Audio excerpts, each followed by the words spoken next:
Popular indie games have a sort of habit of making sequels that are basically a perfect evolution of the series. I recently reviewed Figment 2, well, it wasn't that recent, it was a few months ago, I don't know, it was the case there in Figment 2. I hear Hades 2 and Silksong do the same things, and now having played it, Little Nightmares 2 is a prime example of this. This game uses the fundamentals of Little Nightmares 1 and creates an experience where everything this game does is at least at the same level of quality and ingenuity as the first one, or exceeds the first one in ways that will make you constantly smile. I did not want Little Nightmares 2 to end. In a lot of ways, this game is perfect. This setting of the Pale City is captivating, the gameplay is as always a pleasure, and the sound environment keeps your head fixed in this world of new ideas. Little Nightmares 1 is a great game, but I would recommend it even more now so that you can play this one. In my review of the first one, I kept talking about how good this game feels. It's almost as if you're playing Astrobot just without the crazy haptics. This game makes you feel everything that happens, physically and mentally. Your main character Mono feels good to control. His movements are weighted, the environment reacts appropriately to his size and strength. He feels weak but quick and vivid. We'll get onto how this game sounds a bit later, but a lot of the life you feel from this character comes from the sounds he gives off when controlling him too. The different sounds your footsteps make on different materials, the grunts he makes when jumping or climbing, the sounds of swinging the hammer or throwing an object. One thing that really impressed me a lot as well, and this probably applies to the first game, I can't remember, is that when you crouch, you only crouch as low as you pull the trigger. I was in the water when I found this out, and you can literally crouch to the exact level you want. It's really reactive and impressive. Mono is controlled like a real person and makes immersive noises like one too. These games make their main characters feel so smooth and interactive and almost toy-like, which helps playing through this feel more fun. The main gameplay loop in this is pretty similar to Little Nightmares 1, just with a hell of a lot of new ideas. The central theme of the gameplay is intuition. You use a lot of it, but not in a strenuous way. This game makes it easy to think. Clever lighting or framing will often highlight the next step, leading you there in a subtle way. It makes you feel clever and the game feel clever, leading to a smooth experience. In this game, you do a lot of moving from room to room, so a lot of these progression paths are either platforming or simple fixes to unlock a platform or to power something on or to use an item in a certain way. You almost never stop for a while in a room to try work something out. Nothing in this experience is complicated. You either get through a room because the game gently guides you in the right direction or because the solution was only a step away. This is really good and creates this lovely satisfying flow because there's no friction in solving these rooms, leaving space for your brain to be immersed by the incredibly interesting world and incredible aesthetics and incredible playability, all while being gently carried along through these areas by the satisfyingly intuitive puzzles while interweaving the frequently inspiring set pieces and sequences. You just keep playing this. The pace is great, the progression feels great, and there's always something interesting going on or about to happen. There's a lot of special sequences. Another thing I like is that as part of these sequences, you die a lot, whether that be from a terrible jump you missed or more likely to the nice variety of enemies. You're going to be dying a fair amount of times because every enemy will one-shot you, and it's pretty easy to slip up on something small and die immediately. What's beautiful about this though is that the game always spawns you right before you die. It doesn't want deaths to be frustrating, it wants to use them as a tool to show how unsettling this game is and then letting you quickly apply what you've learned through death. One of the most well-known aspects of these games are the big, scary, uncanny looking flesh monsters that chase you around the level. Honestly, I think they can sometimes take more of a backseat here. Take the first level for example, the enemy is in pretty much the whole thing once he's introduced, cool. The second level, it's mostly the same thing, the big enemy is there a lot, but for the other levels, these big enemies are either introduced a little later on in the level or don't feature as much as the earlier enemies. There is somewhat of a shift here compared to the first game. I think some people will turn their nose a little because this game isn't constantly featuring these big bads as much as the first game, but I actually think it works well here for two reasons. Firstly, you get more time to absorb the world, and secondly, a lot of time not spent with these big bad monsters is actually spent with different groups of smaller enemies, and there is a lot of variety in those enemies. You have these creepy hands that try to jump you, human-shaped people who get fixated on these TVs and you have to traverse through the area being careful of what TVs to access and when, the bullies who cover the school level and will target you out of the game if you don't smash their heads in with a hammer, and another absolutely terrifying enemy with a sequence that you will definitely remember but I don't want to spoil. It's like this game perfected pace with the way it interweaves puzzles and minor enemies and major enemies and quiet moments that make you think about the journey so far. I'll say that in terms of big iconic level enemies, only one of them felt standard. I still enjoyed getting chased until I'm caught, but a lot of these villains did something that felt fresh. I'll talk about the first two to avoid spoilers, because that last one you face as part of a level is very special for reasons that will be obvious when you get to that point. The Huntsman is the first enemy you face, and he will shoot you a lot if you don't stealth right. He's not the scariest enemy ever, but combined with the newness of having to deal with his range and this outdoor outdoor setting that you never really got to be in the first game, he's a fun kickoff to the sequel. The next enemy, the teacher, I thought was really quite good though. She kind of embodies the improvements this game makes. To start with, she's super unsettling, especially before you see her face. You feel threatened by her presence in the level because while she does chase you, it's much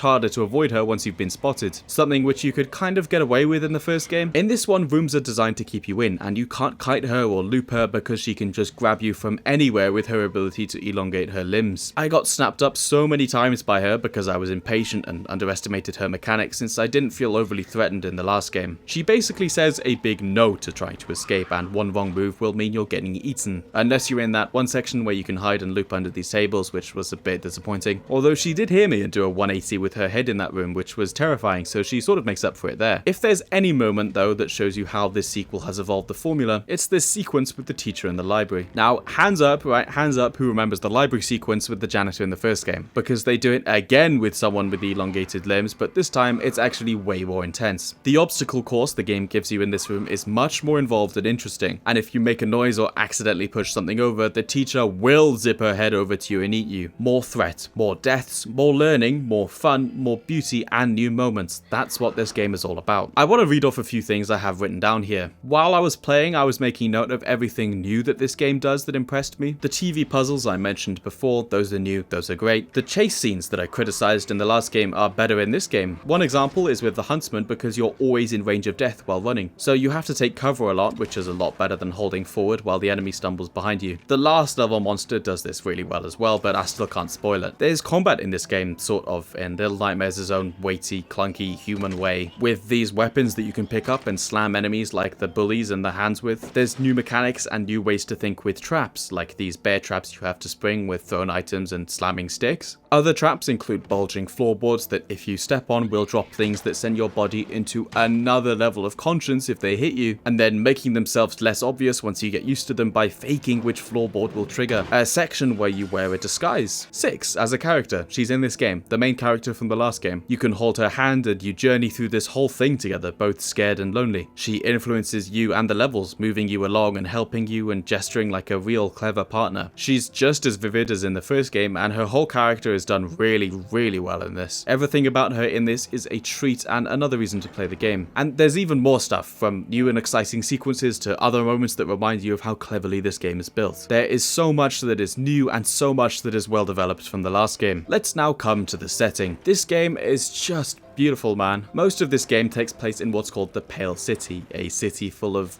weird people. I don't really know the lore. You'll travel through it and through different important buildings like a school and a hospital. This game does a really good job of making the world feel looming. I think that's a good word for it. What's interesting is it feels a lot more depressing being here than in the moor in Little Nightmares 1, even though that game was constantly showing you messed up things. The Pale City feels more depressing because you feel very absorbed into your surroundings. The whole place is grey and dark. The buildings tower over you. The people tower over you and also kill you. This world feels absorbing as well, I think, because the game often creates these frames where you're looking into the background. An open expanse, your size and insignificance highlighted, while also showing you how much nothing there is in this world. No feeling, just endless grey and cold and shadowy hostility. It feels like there's something big coming that you don't know about. Something out there watching or out to get you. Another thing this game does a lot is open up a central path in the middle of the screen. Little Nightmares 1 was most of the time just moving from left to right and right to left, and this game is largely that as well. But you do sometimes have to walk down the center of the screen to progress, and when you don't, more often than not, the game shows you a path down there, a place that you could go to, but that won't get you anywhere. Sideways is almost always the direction you want to go, but frequently the game would show you a path down the middle, snaking backwards, deeper into sorrow. It's a nice way to build space and mirror the narrative nicely, because Monument 6 never wanted to go deeper to where the danger lies. They want to get out of the city, across it, but that path down the middle keeps appearing, drawing them in until eventually they have no choice but to go down. Tension is another big part of this game. Some areas of this I can't cover because it would be too close to a spoiler. Just know that this game does a really good job of keeping you inside it, clenched on that unsettling aura. It starts small, like the bottom of a ladder falling away, the loud noise jolting your nervous system. The teacher is introduced as this looming, heavily blurred figure, overpowering and unknown in the background. You're in the wrong place. The soundscape masterfully feeds into the tension as well. Quiet but ever-present background ambience fuses with louder object noises. The volume dials up up when a monster spots you and calms back down when you're alone. The echoey rooms making each noise surrounds you like the hammer you drag and trail behind you sounding pinpoint and earwormy. It's really incredible how the soundscape makes you feel alone and in danger at the same time. The difference between a heavy object and a world-building sound sample, it's all just so impressive. It's going to be interesting to find out where Little Nightmares 3 went wrong when I eventually play that, because Little Nightmares 1 set this game up so perfectly. It's one of the most lovely and intensely interesting games I've played in a long time. I think I've accidentally summarized my thoughts a few times throughout this, so you kind of already get the gist of my conclusion. It's a beautiful sequel, a beautiful world, introduces so many fresh ideas and develops the old ones really well. Little Nightmares 2 is a must-play game. I hope you can get around to it at some point if you haven't already. Thank you so much for listening to this review. If you enjoyed it, I'd love to have you back on the channel more often. Everyone's support so far means the world to me. Anyway,